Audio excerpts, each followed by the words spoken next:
Okay, good morning, everyone. Can you hear me okay here in this room? Great. Welcome to this event in the Mediterranean Solutions Pavilion.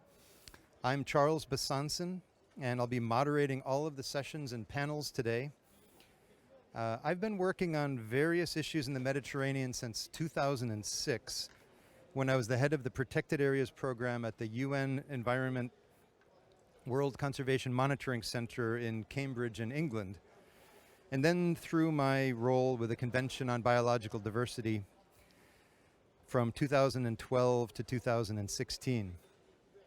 Now, as a consultant and owner of Global Park Solutions, I have a number of different projects in the Mediterranean, working with MedPan, with RAC SPA, with WWF Mediterranean. And one of them is to help to develop the post-2020 Mediterranean MPA roadmap. So I've met many of you over the past 16 years at MedPan forums and workshops, at IMPAC, and I've seen many of you very recently online as we've been developing the MPA roadmap through the MPA forum process and through other consultations. Now, we know there's a lot of interest in this event today from people attending this IUCN Congress that is in Marseille in the Mediterranean, but also interest from many who could not attend due to COVID travel restrictions. We welcome those that are able to attend in person. Thank you for being here. And we also welcome those who are tuning in online and following this through the IUCN's streaming service.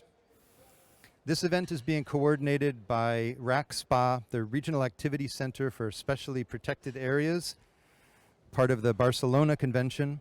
And of course, the pavilion itself is coordinated by the IUCN Mediterranean office in Malaga. Special thanks to the MAVA Foundation for their generous funding support for this event. Now for some housekeeping. I need to tell you some very important information about COVID and how we're going to try to keep you safe throughout this event. So everyone needs to wear a mask at all times. That includes presenters, that includes me. And we have a strict limit on the numbers of persons that can be in this pavilion at one time. And that number is 36. And we're going to actively manage that number to make sure that we keep at or below 36 persons.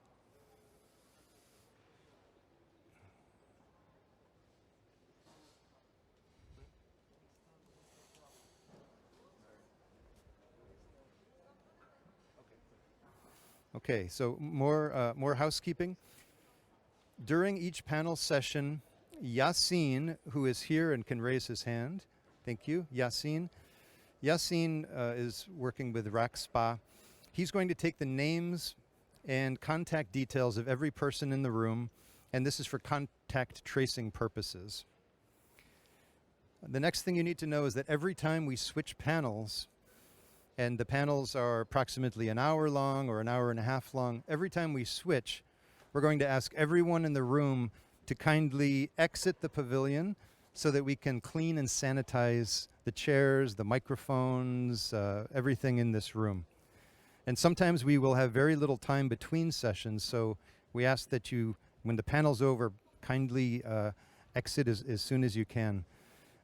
If you need to speak with some colleagues, you can do this anywhere in this building, and the cafe is just on the other side of this wall. Okay, about the speakers today.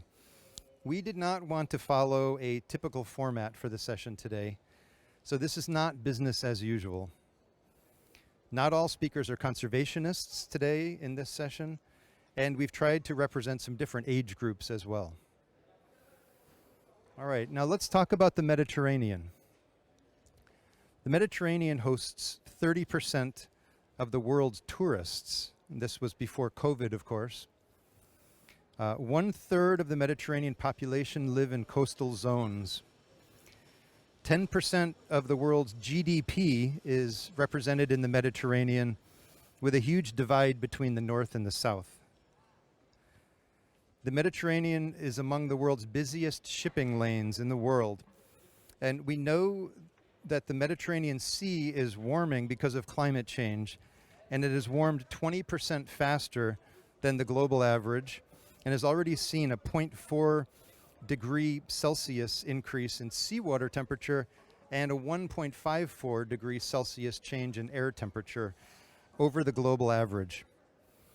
And we know that low-lying cultural heritage sites are threatened by flooding and coastal erosion. And regarding biodiversity, the Mediterranean hosts 18% of the world's marine biodiversity and has the highest level of marine endemism in the world. 78% of assessed fish stocks are overexploited. There's a 41% decrease in marine mammals. 48% of wetlands have disappeared since 1970. And I could go on and on and on. It all sounds rather bleak, doesn't it? This session will not completely focus on these staggering negative statistics. We are in the Mediterranean Solutions Pavilion, after all. And so my charge to you, to the speakers, to the audience, to anyone online following this, we're here to offer up real solutions to these issues. We need to identify the solutions and act on them. The world is about to agree on a new post-2020 global biodiversity framework through the Convention on Biological Diversity. And the Mediterranean has the opportunity to be a leading region of the world to implement strategies and solutions to address these real threats. The Mediterranean has the opportunity to make a significant contribution to the new global targets that will be agreed in Kunming, China, through partnerships, through investment, through collective action, and innovative solutions, some of which we'll hear about today. So let's take a look at the overall agenda for today. Terrence, if you can switch over, please.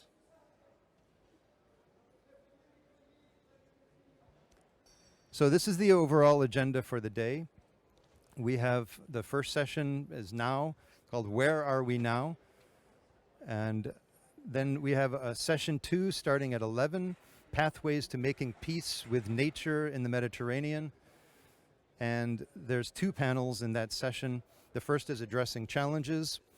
The second is Promising Solutions.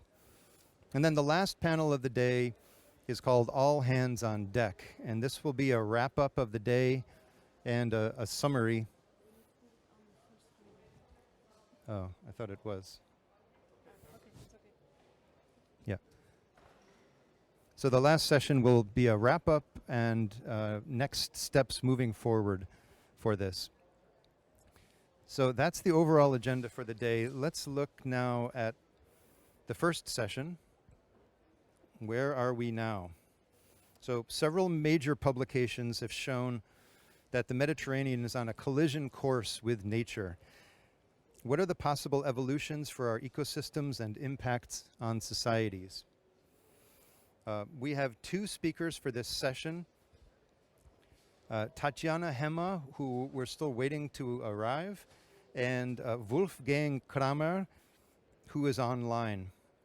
So I'm going to introduce each speaker one at a time, and I'm going to ask them to give their presentation.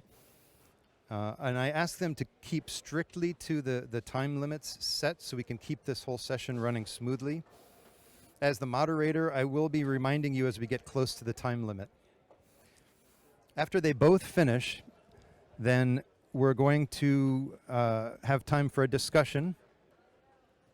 So for those of you online, please feel free to submit your questions at any time while they're presenting or when they're finished.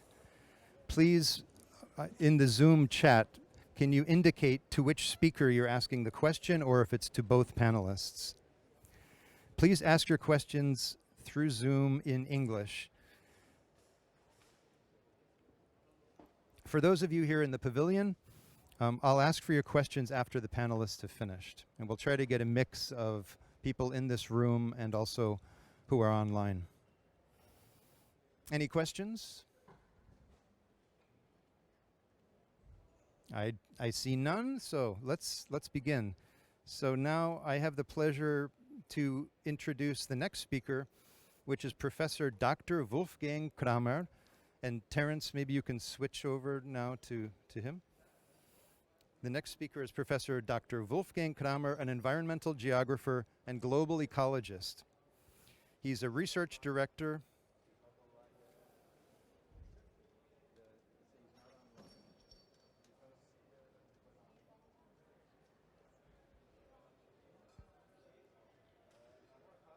Yes, bear with us. We have some technical difficulties. Okay, so Dr. Cramer is an environmental geographer and global ecologist. He's the research director at the Mediterranean Institute for Biodiversity and Ecology in Aix-en-Provence in France. In 2017, he was elected associated member of the Académie d'Agriculture de France. He is a contributor in many roles to the IPCC and is currently working as lead author for the 6th assessment report. With Joël Guillot and Fatima Drioch, he coordinates the network of Mediterranean experts on climate and environmental change, otherwise known as MedECC. Over to you, Wolfgang.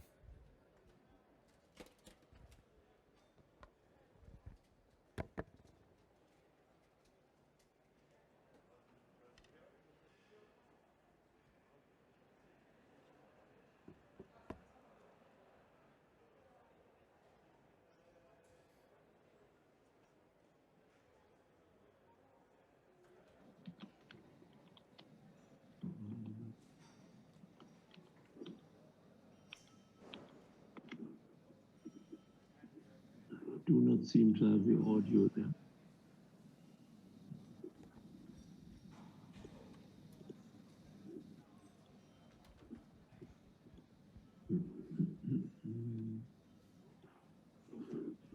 Do you hear me? I'm not hearing you anymore. Hello? I think the problem must be at your end.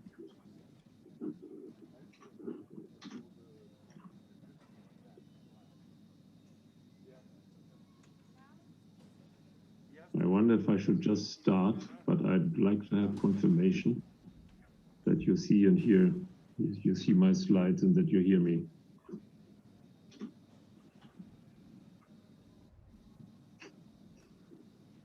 No, I don't have that confirmation. Now I hear you. Can you hear me?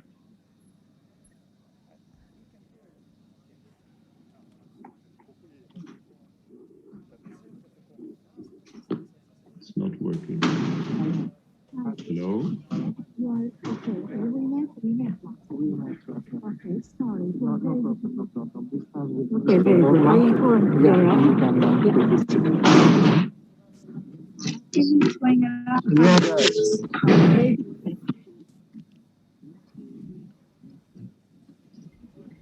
Dr. Cramer? I hear very much noise, but little voice in terms of understandable voice. We're not hearing you. Should I restart Zoom?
Hello, hello.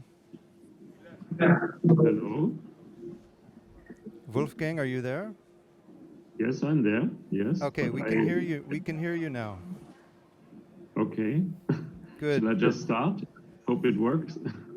Yes, please. And if you can share your screen, it seems like we've figured out this issue. So thank you so much for your patience. Okay. Let me see if I can do my part.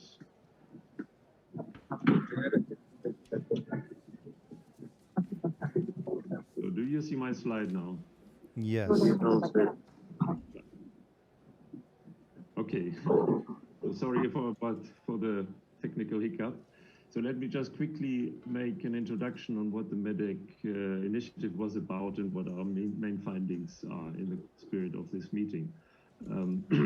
First of all, we have worked since 2015 as an independent network supported by many institutions to produce two things: a scientifically robust assessment of the risks associated with climate and environmental change in the Mediterranean basin,